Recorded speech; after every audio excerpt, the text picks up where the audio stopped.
I grew up pretty close to this river.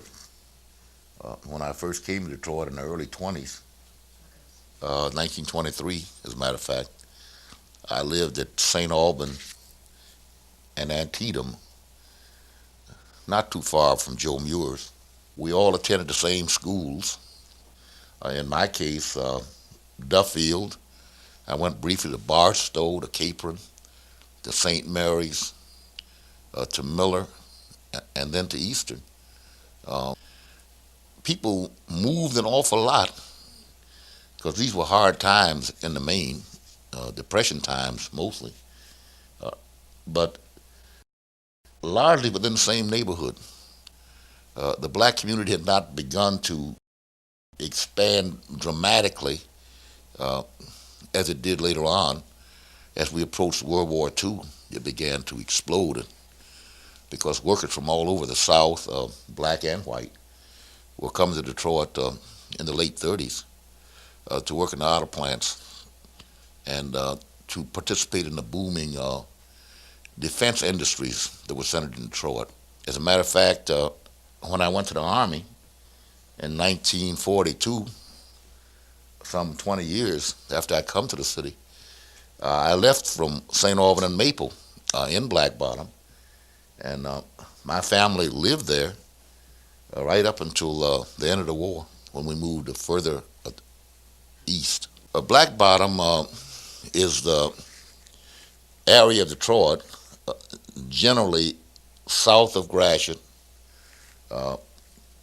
east of Hastings Street, what is now Chrysler Expressway, and extending all the way over to Mount Elliott, the sort of triangular pie-shaped piece of land, and of course the southern boundary was the river. The oldest black community in the city of Detroit was located in Black Bottom. Across Gratiot and to the north was Paradise Valley, Hastings Street, and another old segment of the black community in Detroit.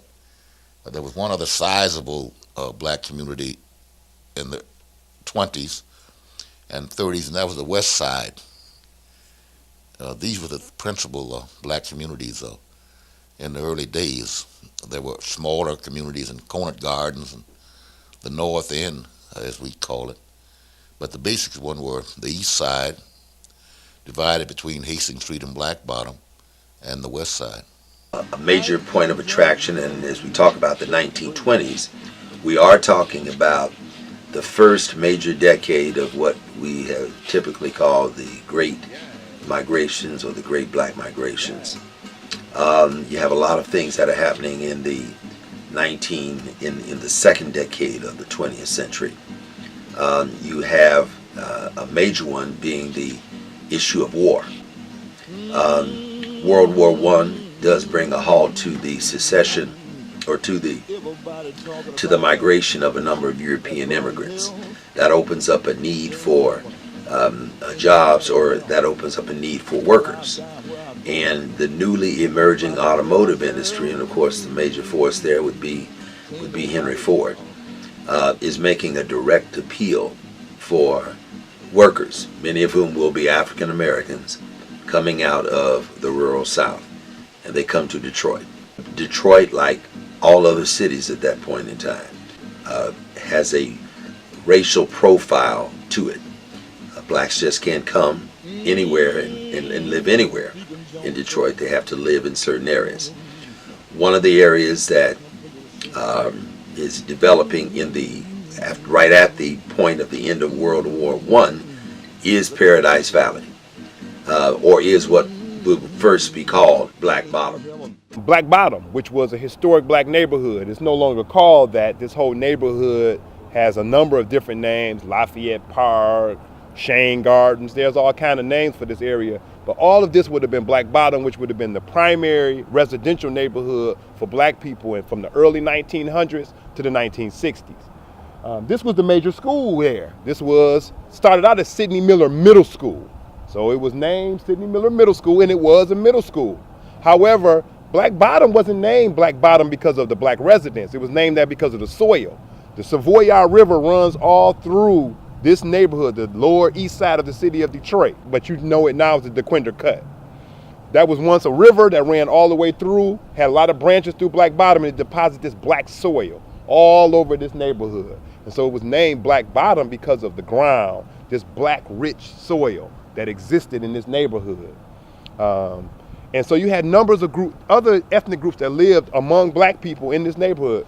The Germans, when they first come to Detroit, Jewish people, Italians, Irish, Polish, Greeks, all of them lived in the lower east side of Detroit, either in the same neighborhood as African Americans or very close to the neighborhood that African Americans lived in. And in the 1920s, you had, from 1910 to 1920, the population of black people in the city of Detroit rose 600%. In the 1920 census, you had 600% more African Americans living in the city of Detroit than you had in the 1910 census. So many African Americans were coming to Detroit, and they were all, for the most part, forced to live in this neighborhood. The other white ethnic groups began to discriminate against black people in the same neighborhood. And so they didn't want black people to go to Eastern High School anymore. So Eastern High School becomes segregated in 1932. It becomes a segregated high school. Eastern is for whites. Sidney Miller Middle School becomes Sidney Miller High School. So now this will be the high school for black people. So it was a middle school, it was meant for middle school, it becomes a high school. And black people, this Duffield becomes our elementary for African Americans, and Sidney Miller becomes our middle and high school. But of course it developed some of the best programs, particularly in music and sports. So African Americans excel in those areas because they have the best teachers, the best coaches, the best singers, the best musicians, teaching them how to do these crafts. And those musicians and those artists, those singers, they become many of the performers in Paradise Valley. So Sidney Miller now, it closed as a Detroit public school. It is now University Prep Science and Math School, and Mosaic Youth Theater also has their headquarters here in this building. But this was the historic Sidney Miller High School. Eastern High School desegregates again in the 1960s, and then later in the 70s they changed their name to Martin Luther King High School.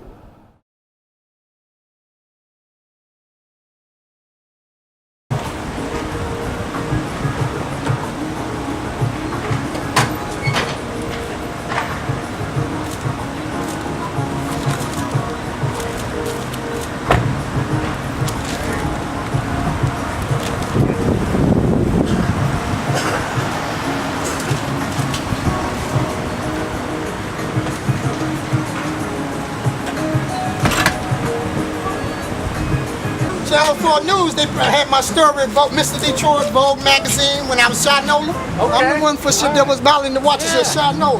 I don't care what nationality you was, your festival was held in hard class. A lot of people don't know that. Yeah, I'm born and raised here. I'm you know 52 years old. So, okay.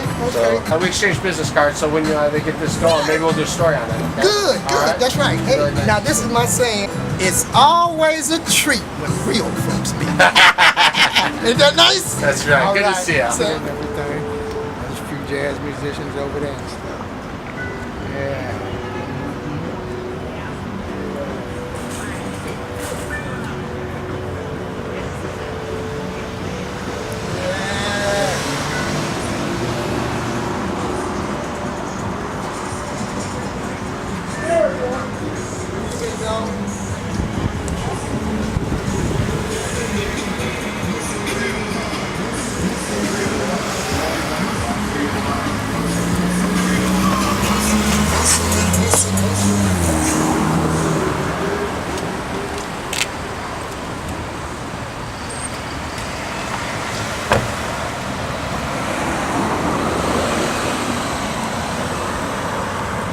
I hope it's just not a band-aid for giving a little something to African Americans, because Paradise Valley, it appears that it is a few entities there that I don't know about the structure of how the deal was came up with, but I do think it's a start to make sure African Americans are part of the new development in the city of Detroit.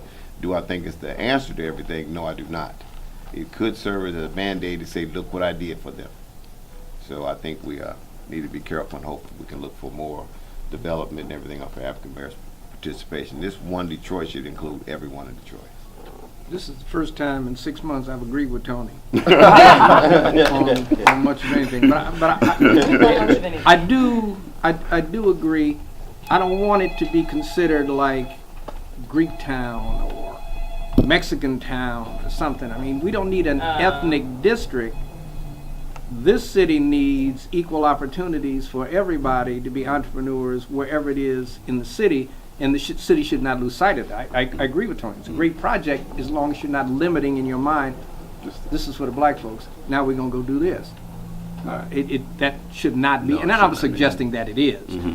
I'm suggesting that that's not an end-all, be-all. Exactly. That's a good spot, and I think the history says, it brings back Detroit history and all of that.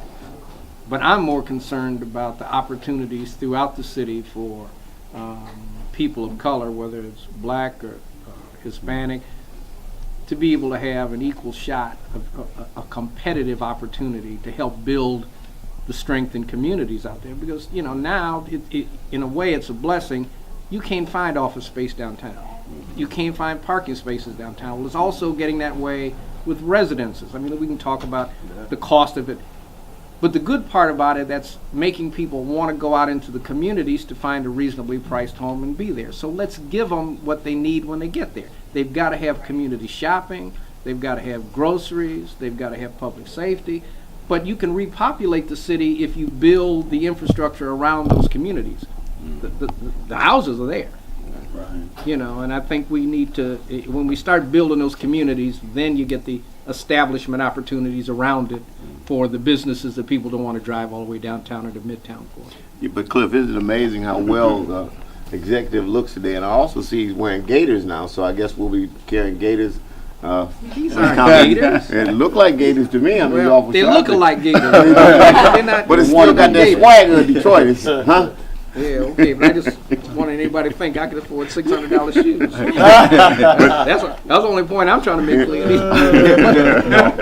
Thank you, Tony. In an offhanded sort of way, that was a compliment. That was. I had shared earlier with you that you asked me, did the county exec know about Paradise Valley and did he know about Black Bottom? And I was sharing with you that he has much more history on those things than I, because I was such a young lad. I just missed out, but I've heard that there were black businesses in the city of Detroit. Coleman Young was raised in the city in Black Bottom, and the energy of black businesses working together with, as well as Italians and Greeks, is what I was heard, what made up Black Bottom. And then all of a sudden, 75 came through, or one of the freeways came through, which eliminated. But also in that, what was always strange to me, it came through Black Bottom, destroyed Black Bottom, but Stroh's said, we're not moving. So they built that freeway that destroyed Black Bottom and went around Stroh's brewery. So what I'm saying to say, and that's what we're talking about, table talk here, we must speak up for our communities. We must engage in the process, because I'm really tired of us complaining after the situation. I believe that we have enough influence, and I've learned in my, me and Cliff's 30-some years of ownership in business, that we can speak up and truly make a difference. I'm seeing development out here, but we're engaged in the process of that development. Someone should have been more engaged in the process of destroying Black Bottom, just like they had the enthusiasm to speak up for Stroh's. If we stand up for who we are, I truly believe that our community can be better off and represent all of Detroit, not just part of Detroit. Warren Evans is not just the CEO of Wayne County. He's one of the most powerful African Americans in this country. There are very few county executives that happen to be African American. Most recently, the consent decree that was forced on them has been removed. So we are in a very unique position in Michigan, and I certainly hope that African Americans in Detroit, African Americans in Wayne County don't forget the legacy of people like Coleman Alexander Young. The most special characteristic of the people of this city is their warmth. A warmth that's not a weak warmth, because it's warmth and strength.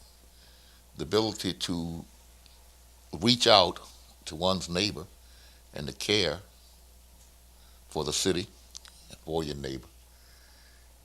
And the strength at the same time, and belief in yourself, belief in your city, to persevere in the face of incredible hardship.